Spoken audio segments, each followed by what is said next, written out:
Do you or your kid want to get into PC gaming, but you don't want to invest thousands of dollars into a new PC? Well, check out this PC that I built for under $500. It'll let you game in 1080p, and more importantly, it provides an easy upgrade path down the road if you decide you want to invest more money into your system. First, let's start with the specs for this build. I'll warn you in advance, they're not super impressive. However, we'll see if they can get the job done at under $500. To start, the core of this PC is an AMD Ryzen 5 8500G. Get it? The core?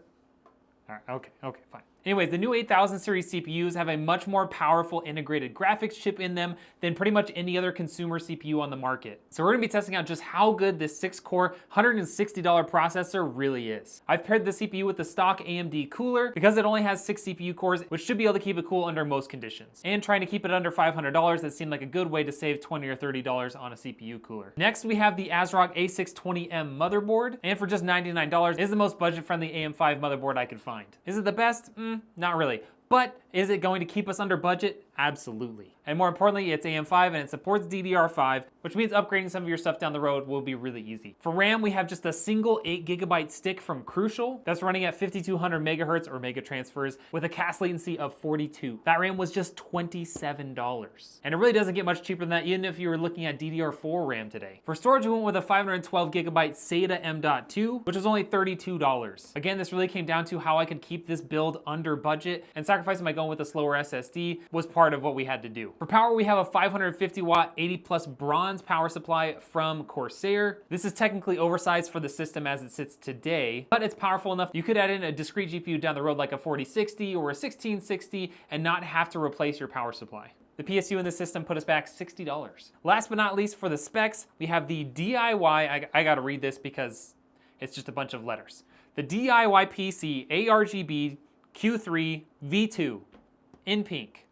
That's right, in pink. Not only was this a great budget case at just $55, it also perfectly met the customer's request of having a pink and white PC. This PC is going to be going to a 12-year-old girl who is very adamant about her entire setup being pink and white. So that was a very important step in making sure that she'll be happy with this system. Now, if you're good at calculating numbers on the fly, good for you. But if not, I'm gonna tally it up for you. That brings our total cost up to $433, which depending on where you live, that should mean that you're still under $500 even after paying taxes. All right, now that you've seen what's in this computer, it's time to run some tests and we'll see how it performs in some workload applications, and then we'll play some games on it. But first, we gotta put this panel back on because that way we make sure the tests are a little bit more accurate. All right, and first up, we're gonna run a Cinebench single core pass through, and then we'll run a Cinebench multi-core pass. So, single core pass, let's go. All right, so we're coming up to the end of this Cinebench run. You can see that our CPU temps actually stayed in pretty good numbers. We're averaging in the 50-degree range for the CPU cores. And you can see here on Cinebench is actually pretty cool. It shows how your CPU compares to other CPUs. You know, maybe not super impressive, but we're beating out some 11th gen laptop CPUs,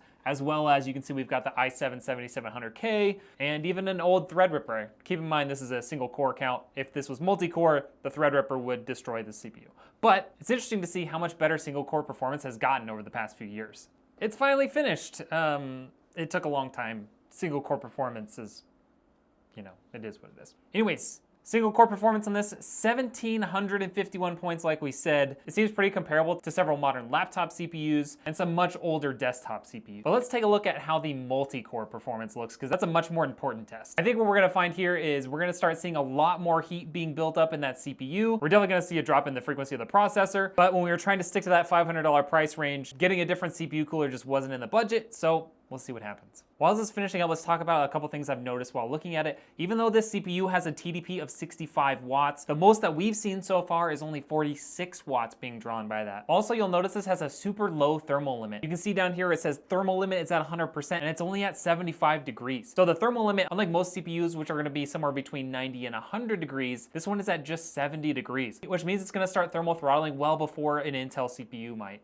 All right, there we go. We finished the multi-core test. Let's take a look at the results. You can see we have a score of 11,303, which is not overly impressive. Let's take a look at what that number is in comparison to. So you can see it beat out an ancient i7-1700. It also beat out a 9th gen Intel laptop CPU, and it was quite easily beat out by an old Threadripper. So not exactly a glowing review on its capabilities in multi-core processing, but for $160, it's really hard to complain. So let's move on and let's see what this SSD can do. This is a SATA M.2 SSD, not a PCIe Gen 3 or 4, so the performance might not be comparable to what we would expect in most systems. All right, for this test, we're gonna use Crystal Disk Mark and just run the default profile, and let's see how fast this thing goes. But what we don't have on here is a comparison to a hard drive and a Gen 3 or Gen 4 NVMe SSD. But luckily for you all, and really for me, because now I don't have to do the work again, is I actually have a video on this exact subject, comparing a Gen 3 SSD to a spinning disk hard drive. So let's take a look at the differences between what we have in here and a Gen 3 SSD and a hard drive. We'll put a picture of our findings here on the screen, but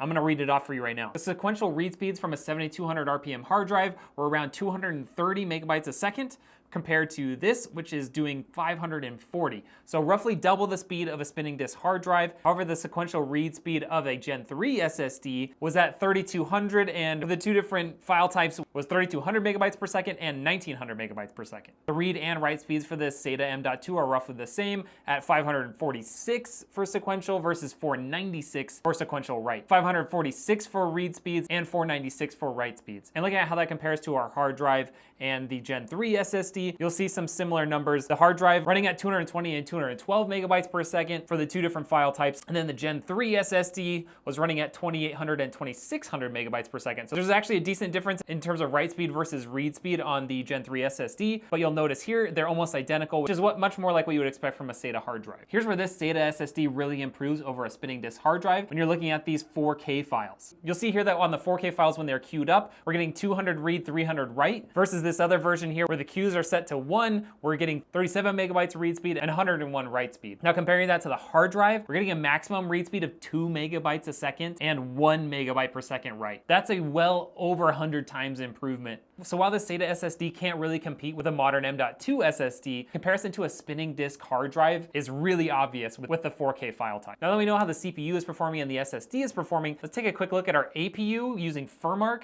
and then we'll jump into some games.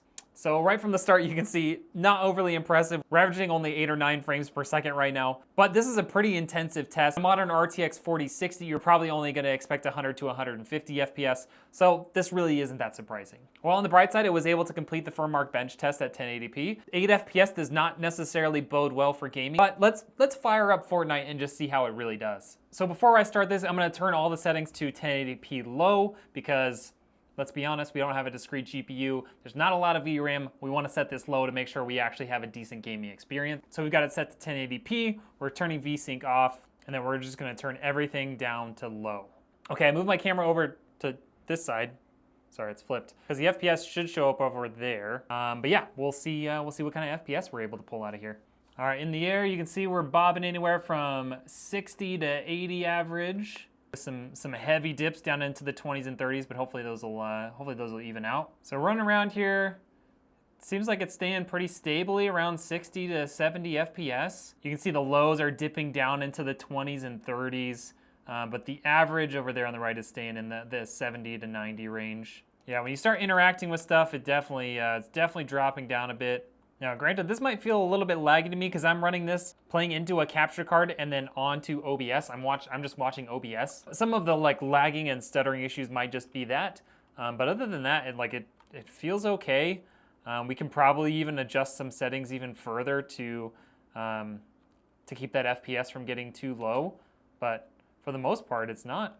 It's definitely playable, and the fact that we only spent $430 on the components for this, I mean, that's not bad at all. So we are actually able to play Fortnite on this. I don't have a Roblox account, but it seems like Roblox actually is easier to run than Fortnite. Based on the averages we're seeing in Fortnite, I was originally going to install Call of Duty on here and test out how well it does in that compared to Fortnite. But with the numbers we saw in Fortnite, I don't think there's any way that this thing could actually run Call of Duty. So we're just gonna leave it at Fortnite. It is capable of gaming at lower FPS with absolutely low settings, but for under $500 computer, that's really not that bad. One thing to keep in mind is this is not a console. If you're only looking to play games that are available on console, price to performance, go get a PS5, go get an Xbox. But if you're interested in PC gaming and being able to do workstation and other things with a computer, $500 is enough to get you started and can do your basic workstation tasks. Now that we've shown what this system is capable of, let's just take a few moments to talk through what I would upgrade if there was a little bit more money in the budget. I would upgrade to at least 16 gigs of DDR5 RAM, preferably running dual channel. Second, I would upgrade to a 1 terabyte SSD just because 500 gigs is not a lot these days, and most of the first 100 of that is going to be taken up by your Windows operating system. Third, I would upgrade to the Ryzen 7 8700G. Having those 2 extra cores would be really nice for gaming and workstation tasks. And fourth, I would go with a slightly larger power supply, just in case I wanted to get something like a 3060 Ti or a 4060 Ti down the road. That way I wouldn't have to replace the power supply, because realistically a 550 watt is going to be maxed out with something like a 1660 or a 4060. You don't want to put anything bigger than that in there, otherwise you can damage your power supply or your GPU. So in conclusion, is a $500 gaming PC possible? Yes, it is. Should you do it? Well, it depends on what you want to do with it. And keep in mind those things that I would upgrade, because for a pretty limited amount of money, you'll be able to make a significantly better system than what you have. Hope you all enjoyed the video. Make sure you hit that like button, subscribe, and we'll see you on the next one.